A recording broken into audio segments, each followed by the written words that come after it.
3-point conversion presents Making the Cut. I'm your host, Mr. Controversy, sitting here live, reporting on barbershop in Decatur, Georgia.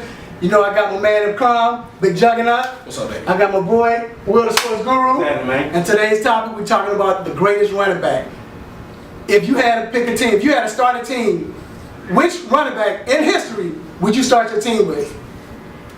You already know what it is. I'm going with the greatest, not the latest, Jim Brown. Yes, you sir. already know. There's no comparison. There's no question. 9 years in the league, 8 years, couldn't nobody even touch him for the rushing title. I'm sorry. It is what it is. I'm starting with Jim Brown. Mr. Give me the ball. Man, you can go a lot of different ways in this. This is a broad topic right here, man. But in my generation, I gotta go with Marshall Faulk, man. I know I might get a lot of hate, a lot of debate on this, but hey, if you look at every aspect, every facet of the running back position, the NFL all-time leading receiving, over 6,800 yards receiving, over 12,000 yards all-time, the 10th all-time NFL leading rusher, over an 8-year span. This dude was untouchable with 2 teams, not just the Colts, but when he went with St. Louis too as well. I mean, this guy changed the game of how these guys play the NFL running back position nowadays. I'm talking about can block. I'm talking about can carry the ball 25 plus times a game. He didn't have a sidekick. He didn't have somebody at third down running back. He did it all. So he set the standard of what guys do in the league today. They also catch the ball out of the backfield and they run the ball. But he did it by himself. Okay, I mean, 2-time MVP. I mean, I keep on going down the list of accolades this guy has came about, man. But Marshall Faulk, dog, changed the game and how the running back position is played today. That's what I'm going with. Like my man said, I can't argue with neither one of y'all. I mean, Marshall Faulk, Jim Brown, great picks. But you gotta remember when Jim Brown was playing, they wasn't as fast as him. They wasn't as big as him.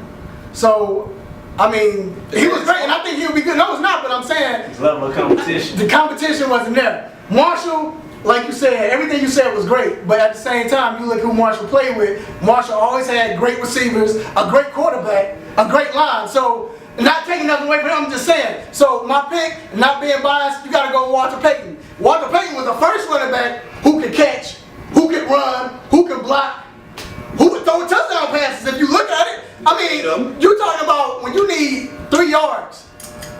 I wouldn't go with Marshall Faulk. I don't know. Jim Brown, I would. You know what I'm saying? No doubt. But if I need to take it to the house, you know, and break 8 tackles in today's league, I don't know. Okay. Jim Brown, I don't know. But the thing is, with Walter Payton, the one thing is, you talking about durable. This guy only missed 1 game, and it wasn't because of injury, and he played 12 years. Yeah. This Joker ran for 275 yards back then was a record, and he had the flu. Come on, man. Yeah. So you gotta go with Walter Payton. I mean, to be honest, with that defense, he brought that championship to Chicago. You know, St. Louis, like I said, Marshall was the MVP, no doubt, but when we can't double team you because we got Troy Hope and we got Isaac Bruce. And we got the top quarterback in the league. It's kind of hard to, you know what I'm saying? But you act like Walter Payton played with a whole bunch of scrubs. I mean, who was the receiver? Okay, name the receiver. Who was our receiver? Each one of these great. Who was our receiver? There's a lot of different. I don't know the wide receivers, bro. I can't name receivers. Me neither. I can't name receivers. But here's what I'm going to say.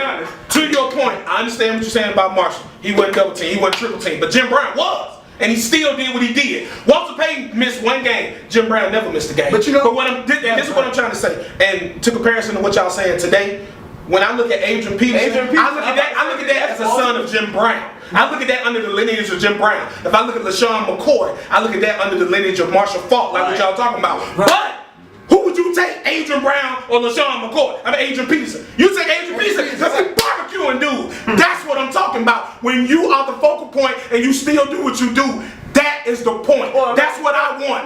There's no comparison. Teams game plan for Marshall after them 3-4 years of him doing what he do. They started game plan. I mean, the greatest still had all those people. The greatest, still had the receivers. Still had the quarterback. It's the greatest show. It wasn't the greatest Marshall. But the greatest show. He set the standard of how running back. What are these teams looking for in the running back position when these kids come out of the day? I give you that. What are they looking? Can he catch the ball out of the backfield? Is he a dynamic player? They're not looking at how many tackles he broke per year. I mean, hold up. Marshall got the dirty yards too. He averaged 4.3 yards a carry.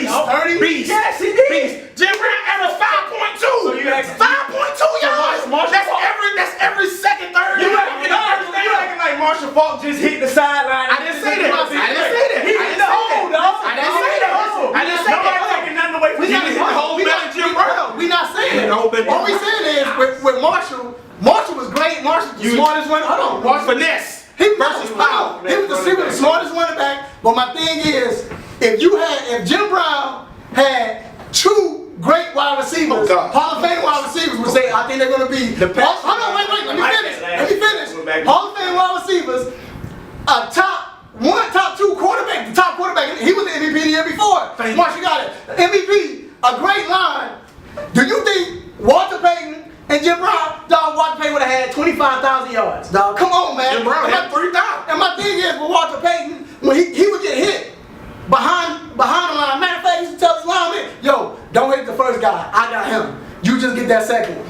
And you seen the runs when he broke tackles. I mean, running folks over. Mark, like he said, Walter said he never. One thing is, he always made sure he delivered that hit. Yeah. Before, so you can remember them. Right. And then next thing they came, they were scared. Yeah. So that's all we saying. Marshall's great. But at the same time, he had great talent. Jim Brown, you had the entire team hitting him, and he got up every time and went back in the hole and said, give me the ball. Oh, see, what you guys got to understand is I'm not taking nothing away from Jim Brown or Sweetness. Those two are when you talk about the greatest running back of all time, it's really your liking, it's really your choosing, whatever floats your boat. The type of running back that I want to do it all facets of the game. That's just my opinion. You talk about longevity, you talk about he had a great offensive line. Marshall Faulk, he didn't have that great of an offensive line.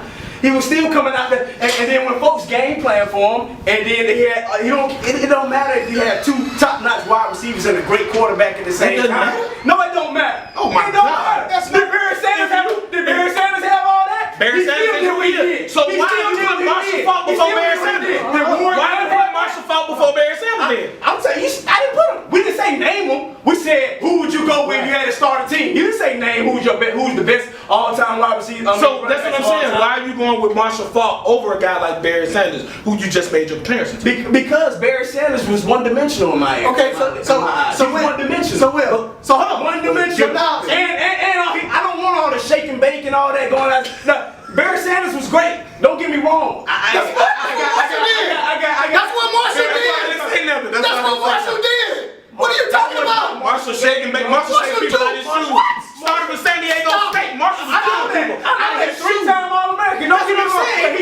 But he still went up the hole and knocked people over too. Spitting off your head still for him, dog. Go back and look at that like that. He's still shaking Marshall, bro. But you know what? Come on, y'all sleeping on Marshall. Hold on, Will. You know what? He's not in the conversation. Barry Sanders didn't run nobody over, bro. He didn't have to.